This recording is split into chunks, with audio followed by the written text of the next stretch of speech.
Hello everyone, আসসালামু আলাইকুম। Welcome back to mother new video. সবার কি অবস্থা, কেমন আছেন? আই হোপ সবাই ভালো আছেন, সুস্থ আছেন। আলহামদুলিল্লাহ আমরা অনেক বেশি ভালো আছি পরিবার পরিজন নিয়ে। তো আজকে নতুন একটা ভিডিও শুরু করেছি নতুন বাসা থেকে। তো এটা হচ্ছে আমরা নতুন বাসায় চলে আসছি। তো ওই বাসায় আজকে রান্নাটা করছি। তো এখানে গরুর মাংস রান্না করছি। 2 কেজি গরুর মাংস ছিল, আর হচ্ছে গরুর মাংসটা হাতে মেখে রান্না করব। তাই মাংসের মধ্যে মশলা যা যা লাগে এখানে সব রকমের মশলা দিয়ে নিচ্ছি। আর যখনই আমরা গরুর মাংস রান্না করি তখনই চেষ্টা করি হাতে মেখে রান্না করতে। তো আমাদের কাছে হাতে মেখে গরুর মাংসটা খেতে বেশি পছন্দ। তো এখানে বেশি করে পেঁয়াজ দিয়ে দিচ্ছি। গরুর মাংসের মধ্যে একটু মশলা সব কিছু বেশি বেশি দিয়ে নিচ্ছি। তো মশলাটা বেশি দিলেই ঝোলটা অনেক বেশি ঘন হয় আর খেতে অনেক বেশি মজা লাগে। তারপর আমি ভালো করে হাত দিয়ে মেখে নিয়েছি, আর অবশ্যই এটা হাত দিয়ে করে নেবেন। তো আমাদের মতো কাদের কাছে হাতে মেখে গরুর মাংস খেতে ভালো লাগে অবশ্যই কমেন্ট করে জানাবেন। তো যেহেতু নতুন বাসায় আছি, ভালো মন্দ কিছু রান্না করছি, আর নতুন বাসায় অবশ্যই তো ভালো মন্দ থাকবেই। তো এখানে দারচিনি, এলাচ, তারপর হচ্ছে গরম মশলা দিয়ে নিচ্ছি। তো ওটা দিতে ভুলে গিয়েছিলাম, আবার আমরা ফাঁকি করে নিয়েছি, ওইটাও দিয়েছি। ওইটা দিলে বেশি একটা ভালো লাগে খেতে আস্তটার থেকে। তো এখানে আমি সুন্দর করে মাংসটা কষিয়ে নিয়েছি। মাশাআল্লাহ দেখতে পাচ্ছেন অনেক সুন্দর একটা কালার আছে মাংসটার মধ্যে। তো অফ ক্যামেরায় আমি মাংসটাকে রান্না করে নিয়েছি, আলু দিয়েছি, তারপর দিয়েছি রসুন। তো অবশ্যই তো গরুর মাংস রান্না করলে আস্তে আস্তে রসুন থাকবেই। তো রসুন ছাড়া আমাদের কাছে আর এখন একদমই ভালো লাগে না খেতে।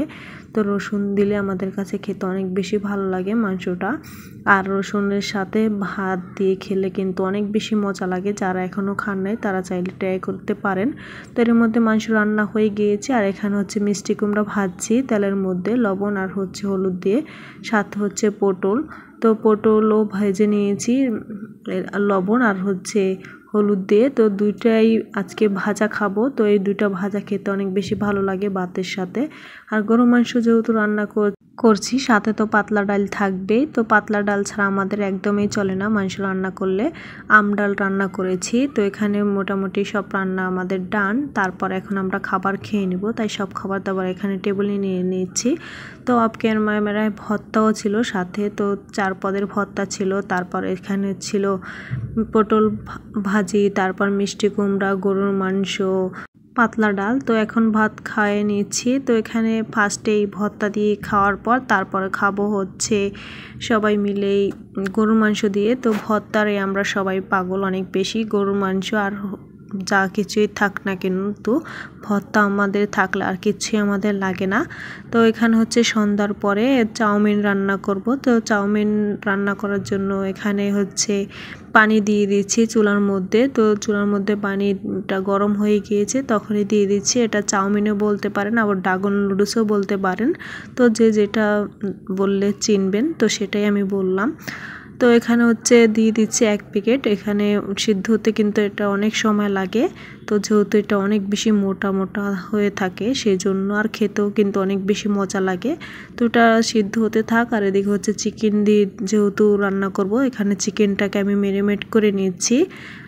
1 টেবিল চামচ দিয়েছি মরিচের গুঁড়ো, স্বাদ মতন লবণ, সামান্য পরিমাণ দিয়েছি আদা রসুন বাটা, আর দিয়েছি 1/2 টেবিল চামচের থেকে একটু কম গরম মশলার গুঁড়ো দিয়ে সুন্দর করে মেখে নিয়েছি। তারপর এখন আমি ফ্রাই করে নেব। ইন্ডাকশন চুলায় নিয়ে নিচ্ছি ফ্রাই করে। আর চিকেনগুলি একদমই ছোট ছোট করে কেটে নিয়েছি। তো চাইলে এখানে অনেক রকমের সবজিও অ্যাড করতে পারেন, আমরা সবজিটা অ্যাড করছি না। তো যেহেতু আমরা সবজিটা পছন্দ করি না সেজন্য। তো পুরো রান্নার ভিডিওটাই করেছিলাম, ভুলবশত কেটে গিয়েছে, তাই আর আপনাদের সাথে ভিডিওটা শেয়ার করতে পারিনি। নেক্সট টাইম যদি রান্না করি অবশ্যই শেয়ার করব। আর খেতে কিন্তু অনেক মজা হয়েছিল চাউমিনটা। তো আমরা সন্ধ্যার নাস্তাটা চাউমিন দিয়ে করে নিয়েছি। আজকের মতো ভিডিওটা এখানেই বিদায় নিয়ে নিচ্ছি। আল্লাহ হাফেজ।